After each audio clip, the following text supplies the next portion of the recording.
The ship was dying. Caravel could feel it in her bones, in the way the metal groaned around her like a wounded animal. Red warning lights flashed across the control panel, painting her pale scales in bloody shadows. The air recyclers wheezed. With each breath they gave her, the gravity generators flickered, making her stomach lurch as her body lifted and dropped against the pilot seat. She pressed her clawed hand against the cold glass of the cryogenic chamber. Inside, her 3 Wyrmlings lay frozen in sleep. Their small bodies looked so fragile behind the frost-covered glass. Velka was only 7 years old. The twins, Morgan and Lisna, were barely 5. They trusted her to keep them safe. They trusted her to find a way, but there was no way left. Warning. Life support will fail in 2 hours and 17 minutes. The ship's computer announced in its flat, emotionless voice, recommend immediate evacuation to survival pods. Caravel let out a bitter laugh that sounded more like a hiss. The survival pods had been destroyed 3 days ago when the hegemony patrol ships found them hiding in the asteroid field. The escape had cost them everything. Now they drifted in empty space, too far from any civilized world to reach before the air ran. The hegemony had been very thorough in their genocide. They called it evolutionary correction. They said the Draconi were a mistake that needed to be fixed. Too dangerous, they claimed, too unpredictable. The ability to share thoughts and emotions across space made them a threat to galactic order. Caravel had watched her homeworld burn from orbit. She had seen the great cities of her people reduced to glass and ash. The ships that escaped numbered in the dozens, not thousands. Most of those had been hunted down in the weeks that followed. The hegemony was patient. They were systematic. They would not stop until every last Draconi was dead. She closed her eyes and reached out with her mind, searching for any trace of her people still. Alive in the void, nothing, the mental network that had connected her species for thousands of years was silent. She was alone with her sleeping children, waiting to die in the dark between stars. The proximity alarm chimed. Caravel's eyes snapped open and she leaned forward to study the scanner display. A small object appeared on the edge of sensor range. As she watched, the computer identified it as an artificial structure. A space station. Her heart began to beat faster. She enhanced the scanner image and felt a spark of desperate hope. The station was small, clearly designed for research rather than military purposes. The energy signatures were crude but stable. Most importantly, there were life signs aboard. The computer finished its analysis and displayed the results. Caravel stared at the screen in disbelief. The station belonged to humans. Humans were barely worth notice in galactic society. They had only achieved faster-than-light travel a few decades ago. Their technology was primitive. Their weapons were laughable. The major powers treated them like children playing with dangerous toys. The hegemony considered them too backward to be a threat and too useful as a buffer species to eliminate, but Caravel had heard stories. Strange stories that made no sense to civilized minds. Stories of humans who helped other species for no profit. Stories of human ships that rescued survivors from disasters even when those survivors belonged to hostile races. Stories that suggested humans might be the only species in the galaxy that did not see every other race as either predator or prey. She had never believed those stories before. They seemed too impossible, too naive. No species survived in the galaxy by being kind to strangers. But now, with her children dying and nowhere else to turn, those impossible stories were her only hope. Caravel set course for the human station. The engines coughed and sparked but managed to push them forward. She would use the last of their fuel to reach the humans. If the stories were lies, they would all die anyway. If the stories were true, perhaps there was still a chance. As they drew closer, the station's communication system activated. A voice spoke in galactic standard, though the accent was strange and the grammar imperfect.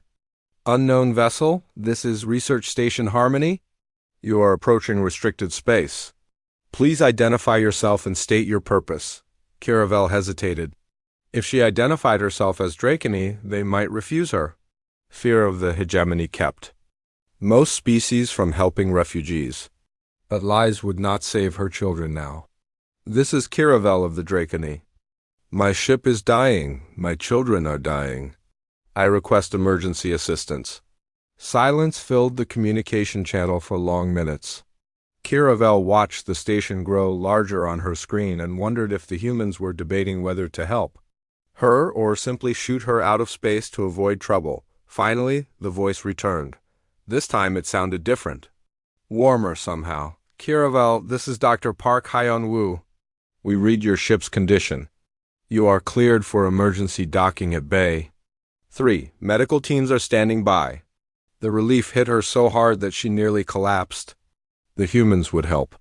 Despite the danger, despite the risk of hegemony retaliation, they would help a stranger and her dying children. As her ship limped into the docking bay, Kiravel felt something she had not experienced since watching her world burn. She felt hope. The docking clamps engaged with a solid thunk that vibrated through the ship's frame. Atmosphere began flowing into the bay. Through the porthole she could see figures in simple work clothes moving toward her ship. Humans. They looked so small and fragile compared to her own serpentine form, but they moved with purpose and confidence. Dr. Hyun-woo was waiting at the airlock when she emerged carrying Velka in her arms.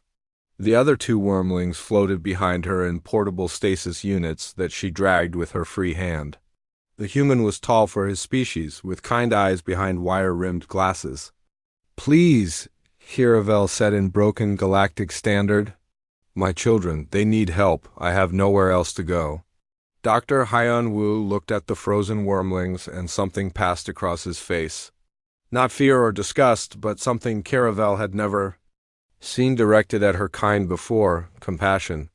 We will help them, he said simply. All of them, come. As they hurried through the station's corridors toward the medical bay, Kiravel realized that everything was about to change. The galaxy had taught her that kindness was weakness, that mercy was a luxury only the strong could afford. But these humans, these supposedly primitive beings, were proving that everything she had been taught was wrong. She did not know it yet. But this moment would be remembered as the beginning of a new age. The moment when one desperate mother's plea for help set in motion events that would reshape the very nature of galactic civilization. Dr. Park Hyun-woo had never seen anything like the Wyrmlings before. They lay on the medical tables like sleeping dragons from ancient Earth stories, their scales shifting color with each breath.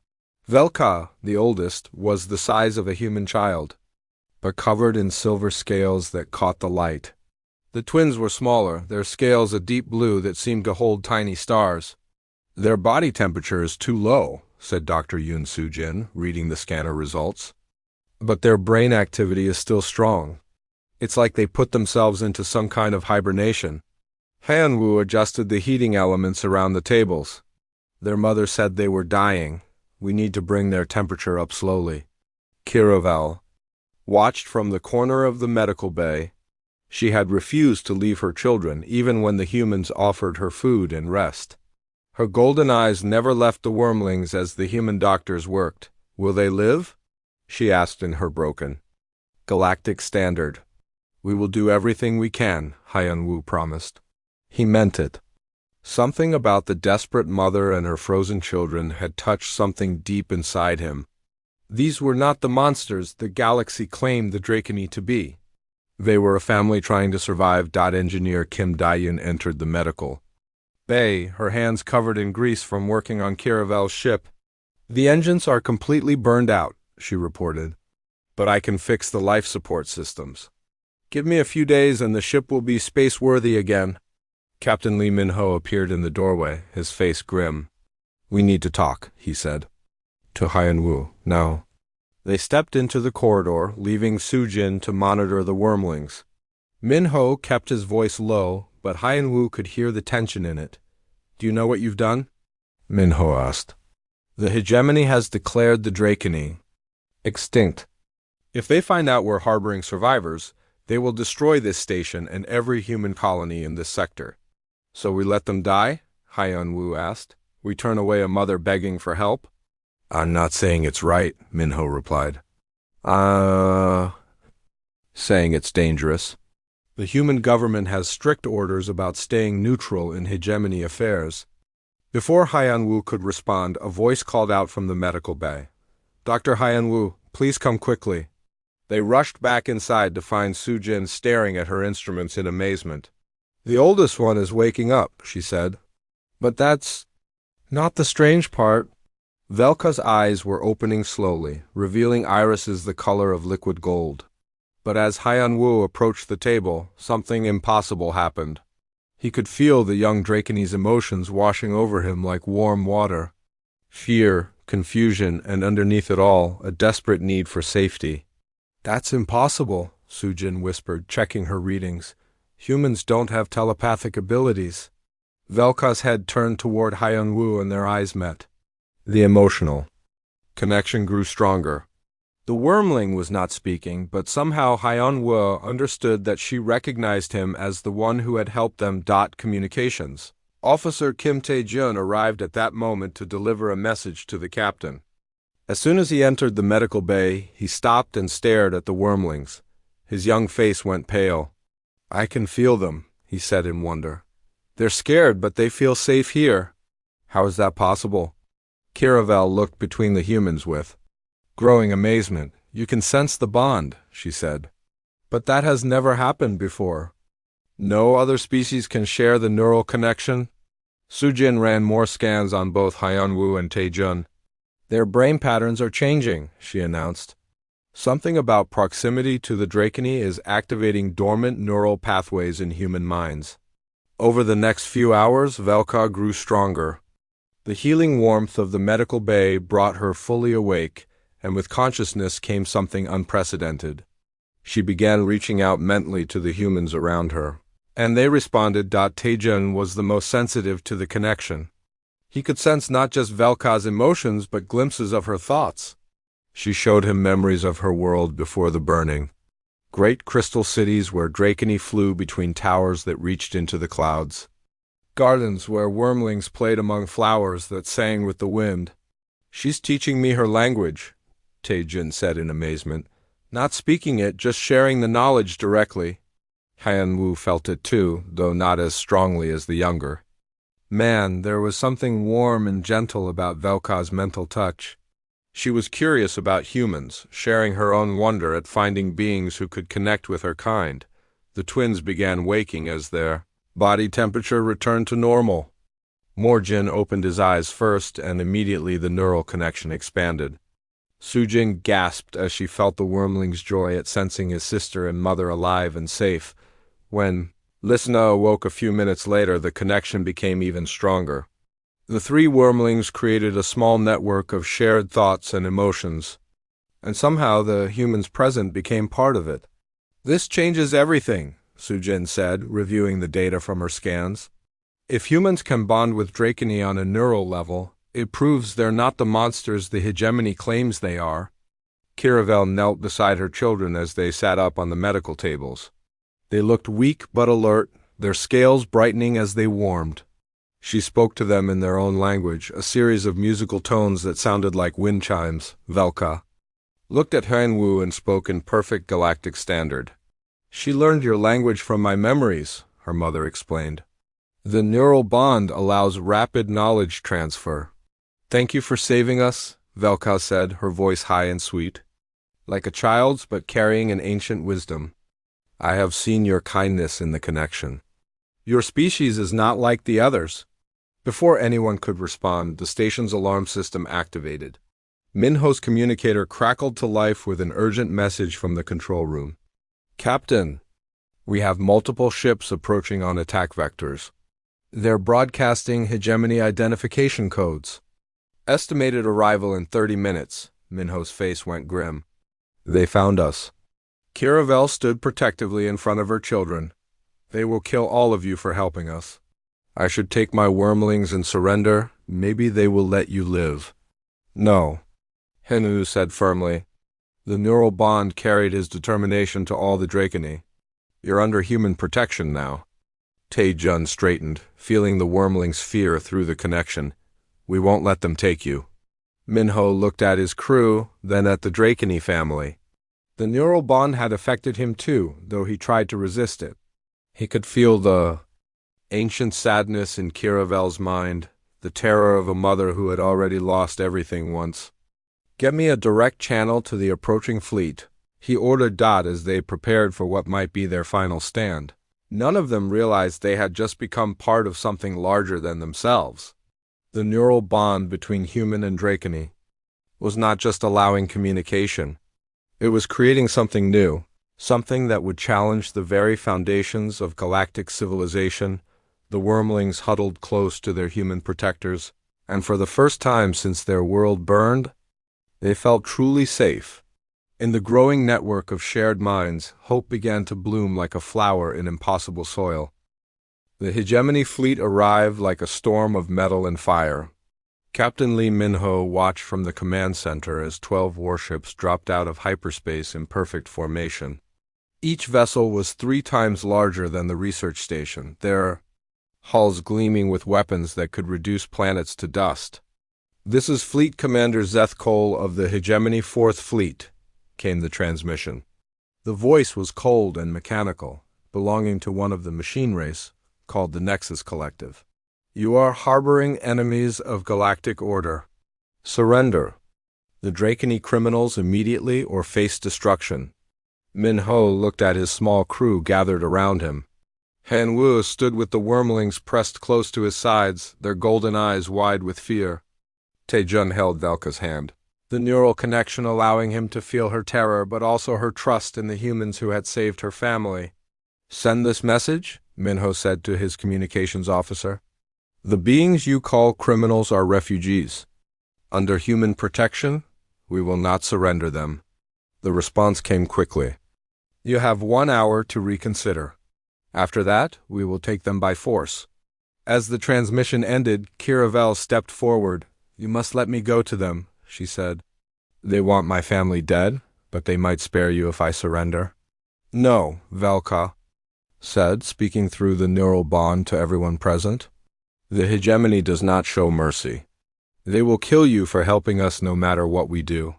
Han Wu felt the truth of her words through their connection.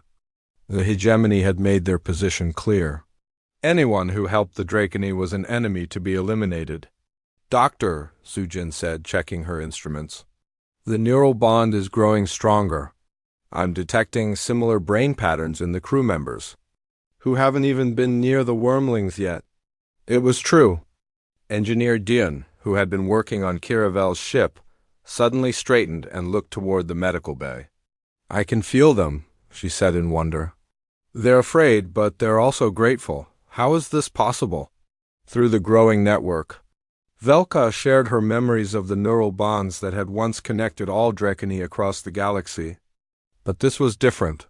This was not just one species communicating with itself. This was 2 completely different kinds of minds finding common ground. "The connection is spreading," Taejun reported. "It's like the bond is teaching our brains how to reach farther." Suddenly, Velka gasped and grabbed Hyunwoo's arm. Through the neural link, images flooded their minds. Other ships, hidden in distant star systems. Other survivors, scattered and afraid. "There are more," she whispered. "More of my people still alive, and not just Drakeny. Other species the hegemony calls inferior. They're all hiding, all running." The images came faster now. A group of crystalline beings living in an asteroid field. Gas creatures hiding in the atmosphere of a dead world. Nomadic ship people who had been wandering between stars for decades. How many? Minho asked. Kiravel closed her eyes and reached out through the expanding network. Hundreds of thousands. Maybe more, all of them refugees from hegemony purges. Idea began forming in Hyungwoo's mind. The neural bond was not just allowing communication with the Drakeny on the station. It was reaching across space itself, touching other minds. If they could contact all these refugee groups, if they could coordinate them somehow. "Sir," the communications officer called out, "I'm receiving a transmission from Earth Command." Admiral Choi Sung-ho's face appeared on the main screen. His expression was grim but determined. "Captain Lee, we've received word of your situation. The hegemony has demanded that all human colonies surrender any Dracony refugees immediately. What are your orders, sir? Minho asked. Officially, Earth Command cannot authorize military action against the hegemony, Sung-ho replied. Unofficially, every human ship in this sector is experiencing sudden engine problems that will take several days to repair. Minho smiled.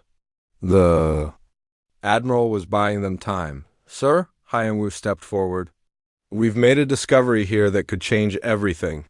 The neural bond with the Dracony is allowing us to contact other refugee species across the galaxy. Through the connection, Velka shared her memories with the Admiral's image, though he could not feel the bond directly. But his expression changed as Hyun-woo described what they had learned. How many species are we talking about? Sung-ho asked. Dozens, sir, all of them displaced by hegemony expansion. All of them with nowhere to go. The Admiral was quiet for a long moment. Doctor, if what you're saying is true, we're not just talking about one refugee family anymore.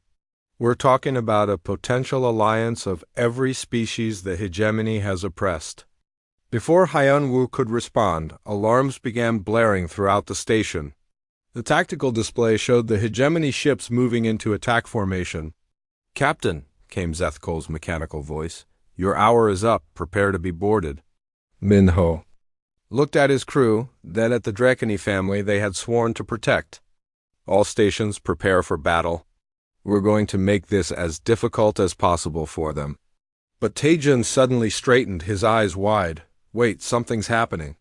I can feel other minds connecting to the network. Strong minds.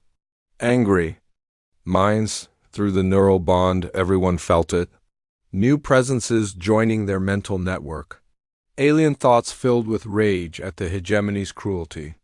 Minds that had been hiding in the dark for years, suddenly finding hope in the impossible alliance forming around the research station. Ships incoming, the scanner operator reported. Multiple contacts, various designs, they're not hegemony. The display, vessels began appearing around the station. Ships unlike anything in the official databases. Some looked like living coral, others like crystallized light. A massive creature that might have been a whale swam through space itself, carrying passengers in biochambers along its sides, the refugees, Kiravel whispered. They're answering the call? Through the neural network, Velka spoke to minds. Across a dozen species. Her thoughts carried the story of human kindness, of the impossible bond that had formed between her family and their protectors. The response was overwhelming, species that had never worked together, that had barely survived. The hegemony's purges were converging on the tiny research station, all of them drawn by the promise of something they had thought lost forever. Hope. This is unprecedented, Admiral Sung-ho said from the screen. An alliance of refugee species centered around human protection. The hegemony fleet commanders. Voice crackled over the communication system again.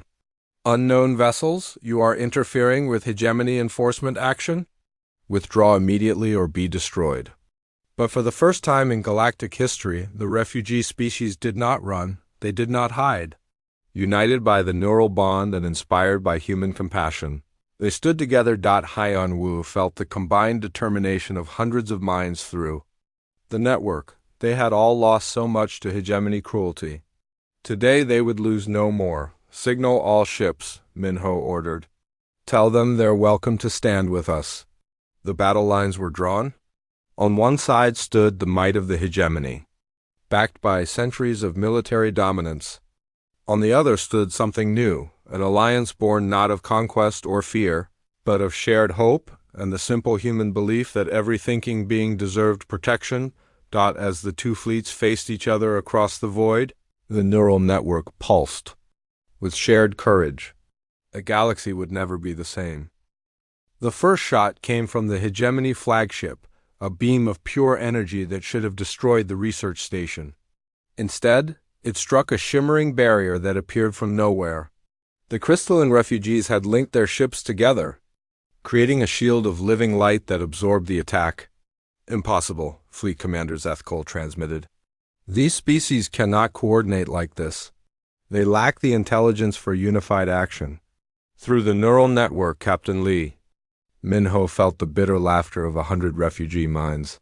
The hegemony had always underestimated those they called inferior. Today, that arrogance would cost them. Engineer Kim Dae-yoon worked frantically at her console, linking the station's systems to the alien ships around them. The neural bond was teaching her things about technology that human science had never imagined. Energy flowed in patterns that followed emotion rather than physics. Weapons that responded to shared will rather than targeting computers. "Captain," she called out, "the refugee ships are offering to share their technology through the network. I can integrate their systems with ours." "Do it," Minho ordered. The change was immediate. The research station's simple engines suddenly hummed with power drawn from a bioship that fed on cosmic radiation. Its basic shields strengthened with crystalline energy that turned force into beauty.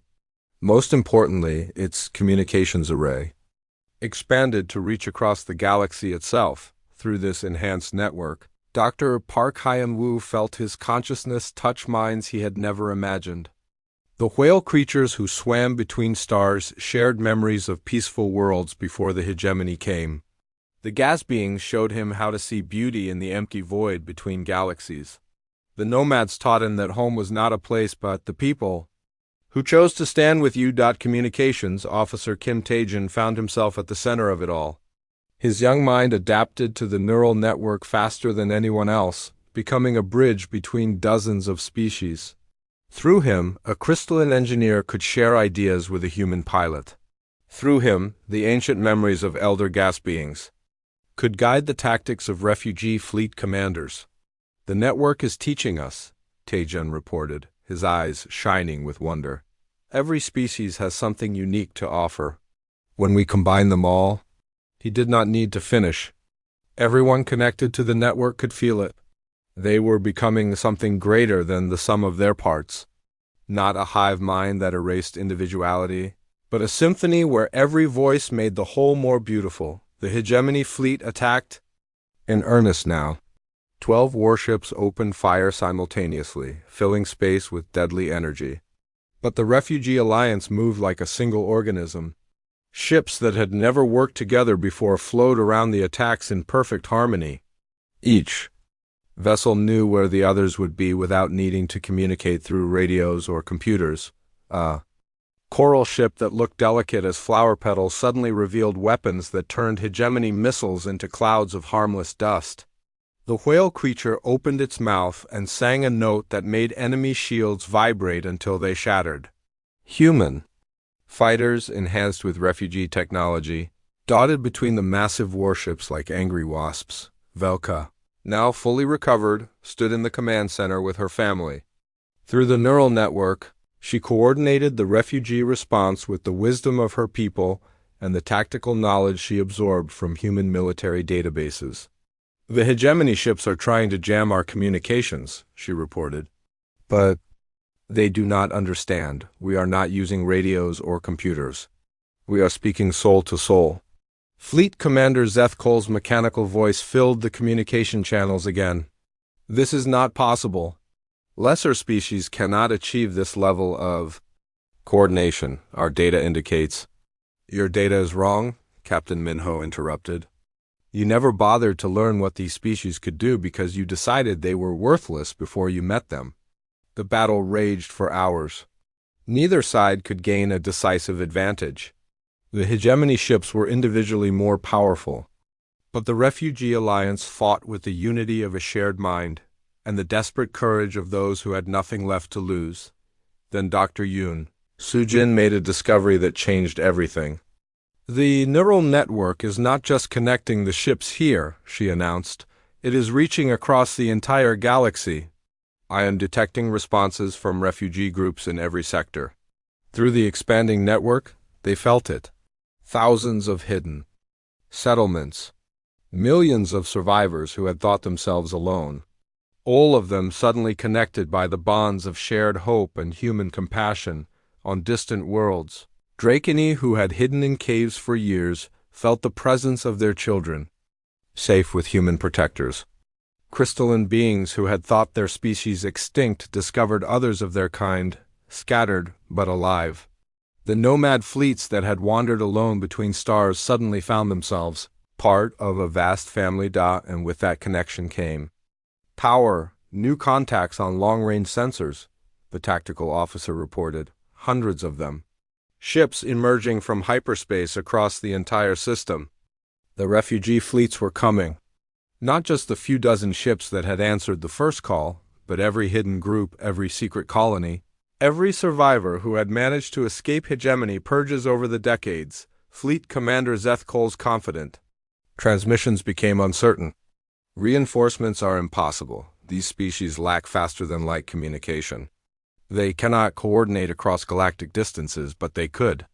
The neural network had grown beyond anything the galaxy had seen before.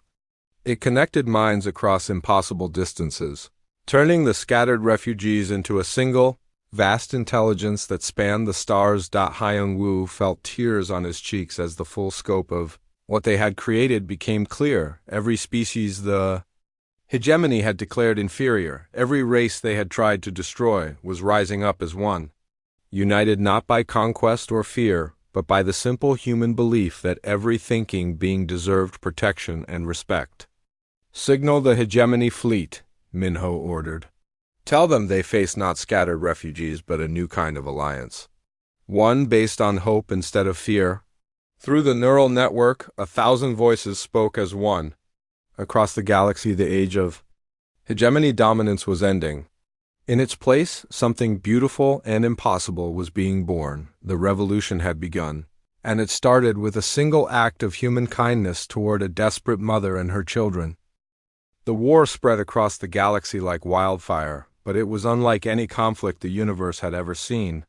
On 1,000 worlds, hegemony forces found themselves facing enemies who fought with perfect coordination and impossible unity. The neural network that had started with one human research station now connected millions of minds across the stars. Admiral Choi Sung-ho stood on the bridge of his flagship, watching refugee fleets emerge from hyperspace in perfect formation. Each group brought something unique to the alliance. The crystalline Quoron shared technology that turned starlight into armor. The nomadic Veltar provided navigation techniques that let ships appear anywhere in the galaxy instantly. The gaseous Nimhal taught humans how to manipulate energy in ways that defied physics. "Admiral," his communications officer reported, "we are receiving tactical data from 17 different species. They are sharing their complete military knowledge through the neural network." Sung-ho nodded. Through his own connection to the network, he could feel the experiences of a dozen fleet commanders. A Quoran admiral who had fought hegemony expansion. For centuries shared strategies for fighting superior numbers. A Veltar navigator showed him how to use asteroid fields as weapons. The ancient memories of Elder Nimhal revealed weak points in hegemony ship designs that had never been discovered before, but the most important intelligence came from the Draconi themselves. Kiravel and her family had become the heart of the neural network, their natural telepathic abilities allowing them to coordinate the thoughts of billions. Through them, every refugee in the galaxy could share their knowledge and pain. The liberation of the Draconi homeworld became the first major test of the new alliance. The planet had been turned into a massive prison camp where survivors were held for processing.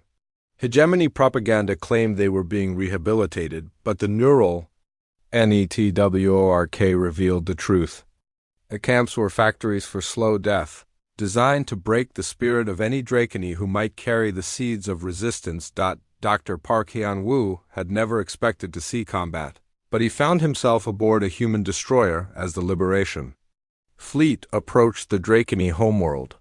Through the neural network, he could feel the excitement and terror of the prisoners below.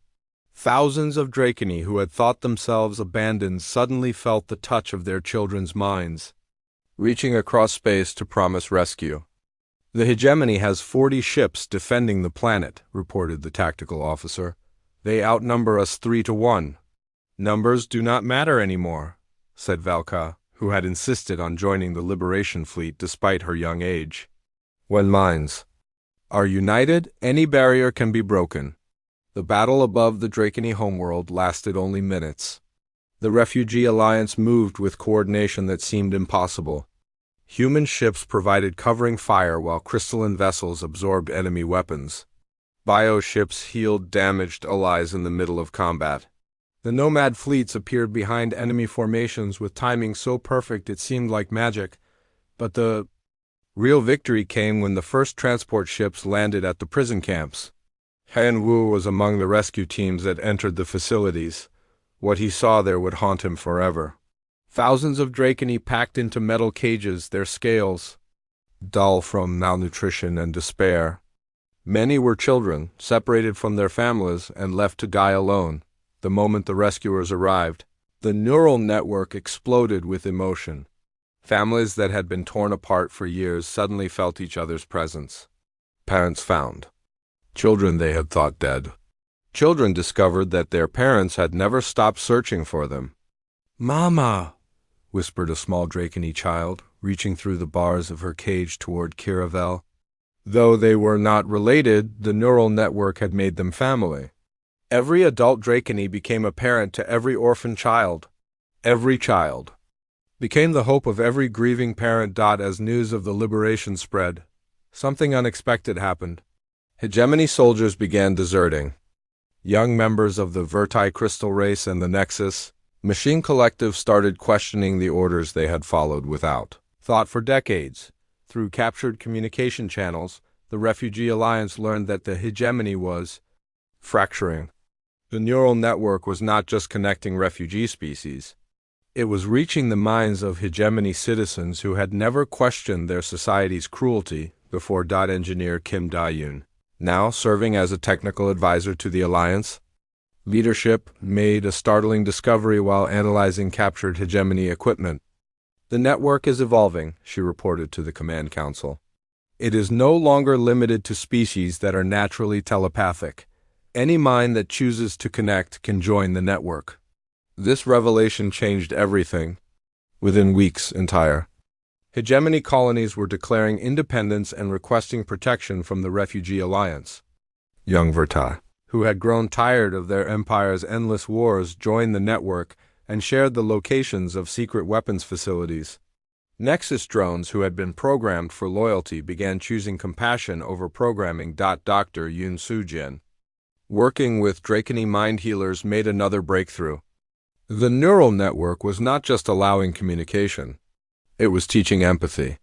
Species that had been enemies for millennia were learning to see the universe through each other's eyes. We are witnessing the birth of a new form of consciousness, she explained to a gathering of Alliance leaders.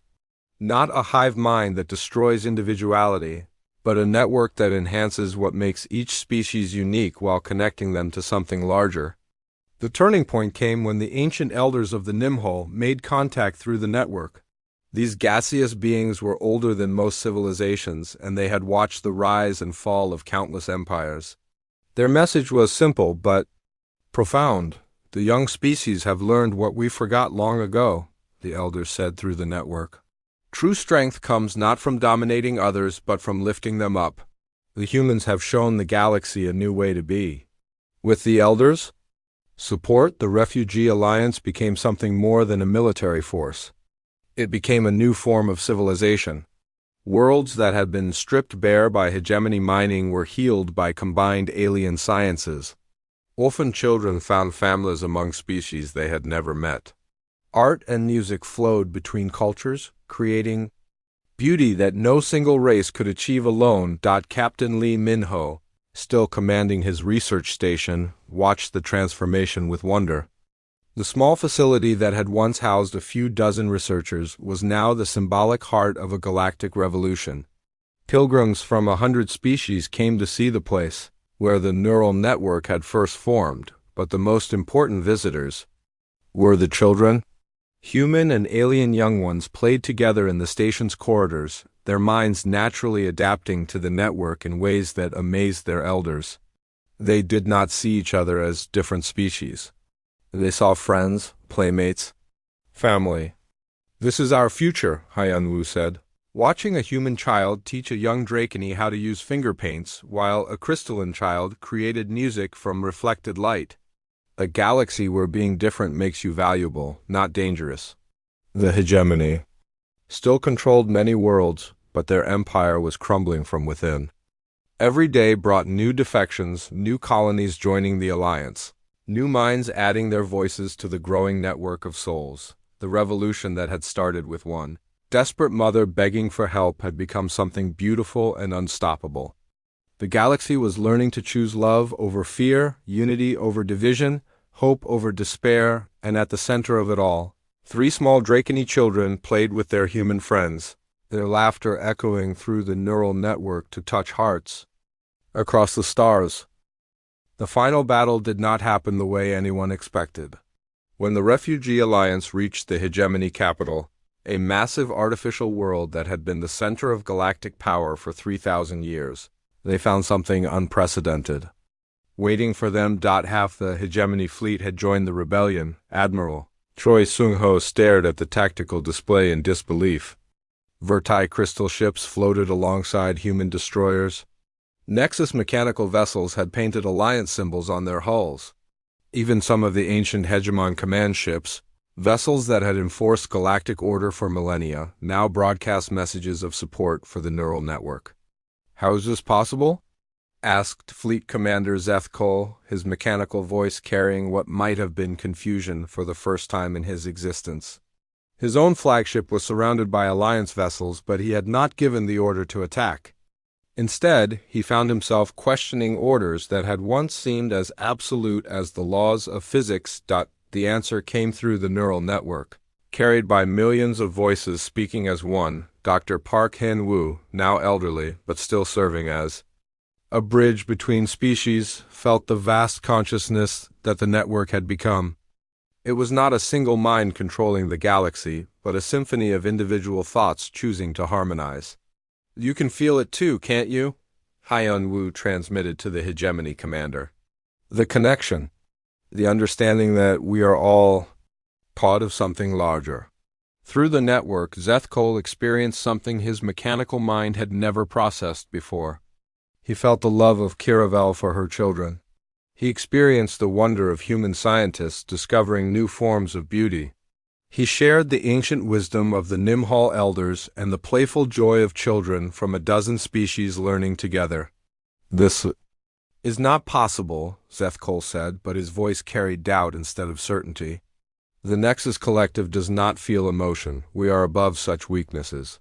"Emotion is not weakness," replied Communications Officer Kim Tae-jun, now grown into a man but still serving as one of the network's primary nodes. "It is what makes existence meaningful. Without it, you are just complex machines pretending to be alive." The neural network had reached critical mass.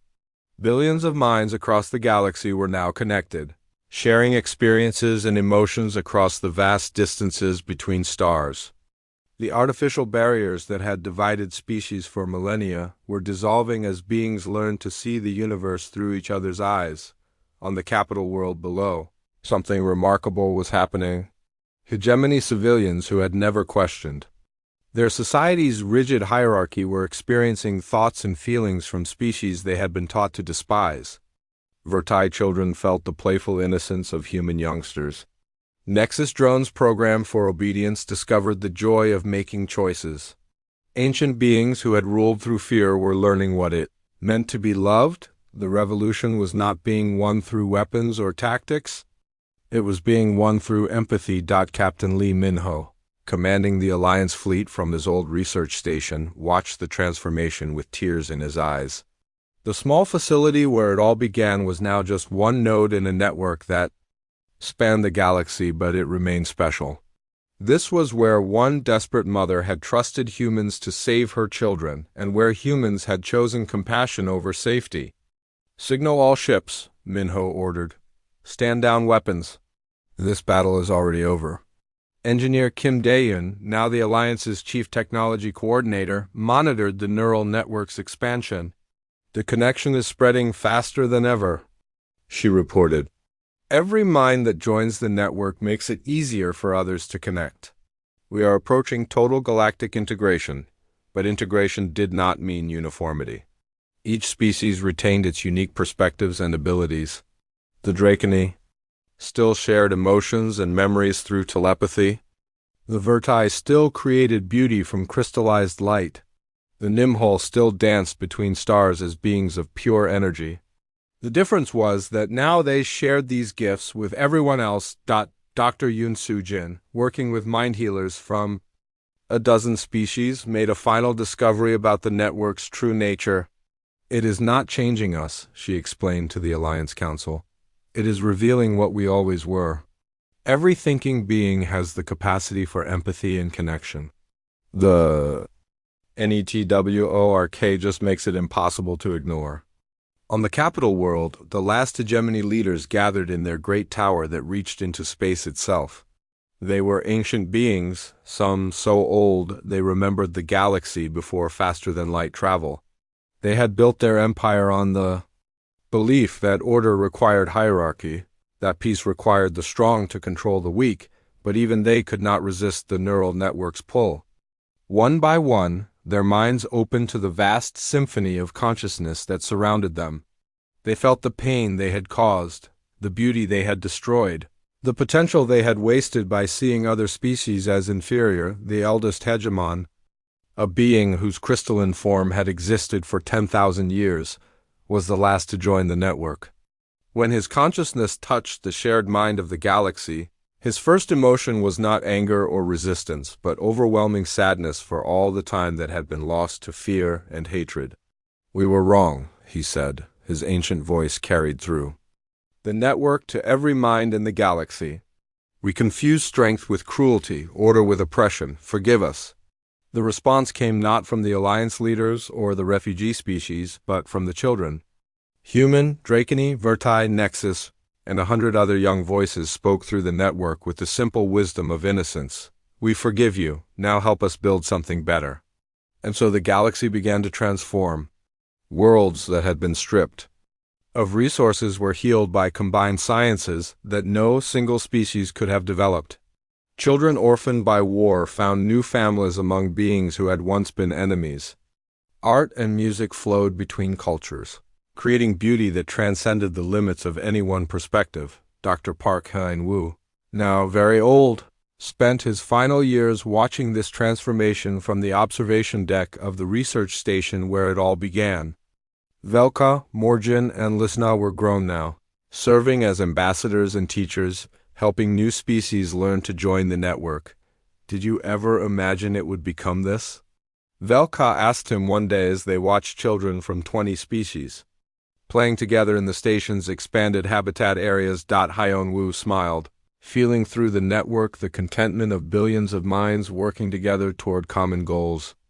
"I just wanted to help a mother save her children," he said. "I never dreamed those children would help save the galaxy." The network had evolved beyond technology into something spiritual.